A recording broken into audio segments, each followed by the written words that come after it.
Hello guys, welcome back to my channel. Today I am going to explain about how do you fix PS5 drift. Stick drift on your PlayStation controller is a common problem. Controllers with a stick drift seem to be moving on their own when you open the map in Ozone, for example, or when your character walks by themselves. Luckily, there are a number of solutions to get rid of stick drift. You can reset the controller. For the example, in this video we will explain how to solve the stick drift your DualShock or DualSense controller yourself. Is your character walking automatically or is your image moving another direction while you are not touching the stick? The analog stick has a problems. Follow the tips in this video to get your analog sticks working again as quickly as is easily possible. Here I'll explain the 4 types. For that one is reset your controller and clean your controller and press an analog sticks, and fourth one is replace your analog sticks.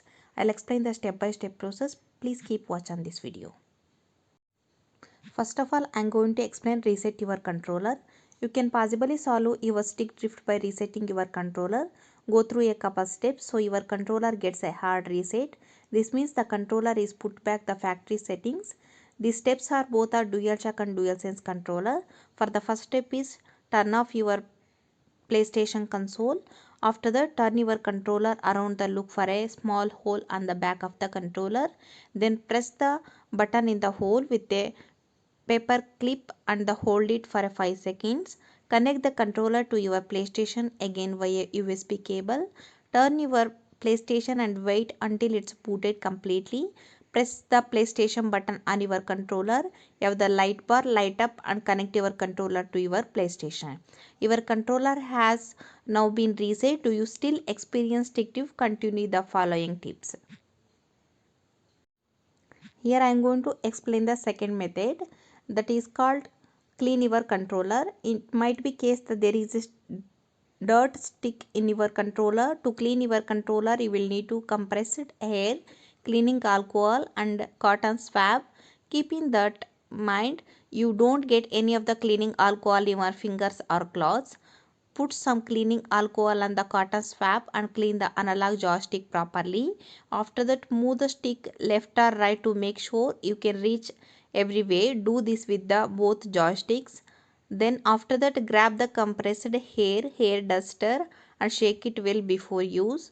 Hold the hair duster upright and press the analog joystick to a side.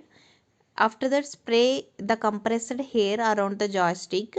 Don't put it too close because your joystick might be freezy. Hopefully, if you have now removed the dirt from your controller, if your stick drift is still there, continue the third method. Here I am explaining third method, that is called press the analog sticks.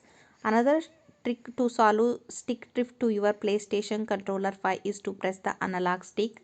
For this first method is press and hold both analog sticks of your controller for 10 seconds.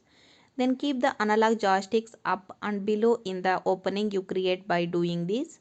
Rotate both joysticks clockwise for 10 seconds. Then rotate the both joystick counterclockwise for 10 seconds. After that, keep the analog joystick up again forward and click them in. Your stick shift should now be solid. In this case, there is one last option I'll explain now. I'll explain the last method, that is called replace your analog stick.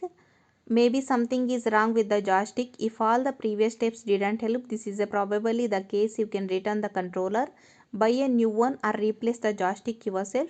Keep in mind that his warranty will no longer be valid if screw open your controller. For the replacement of joystick and the potentiometer, the sensor of the analog sticks, you will need a soldering iron, desoldering tape and small tools. Do you find it difficult to follow the steps? Check a tutorial on YouTube to open your controller. For the first step is unscrew the small screw of your back of your controller. Carefully open your controller and disconnect the battery. Unscrew the screw from the motherboard and pull it slowly out of your controller. Desolder the potentiometer and remove it from the motherboard. Put your new potentiometer in the right place and make sure the contacts are soldered correctly. Reassemble your control. It's like a new again. Thanks for watching my video. I hope this video is helpful. It's really helpful. Please subscribe my channel.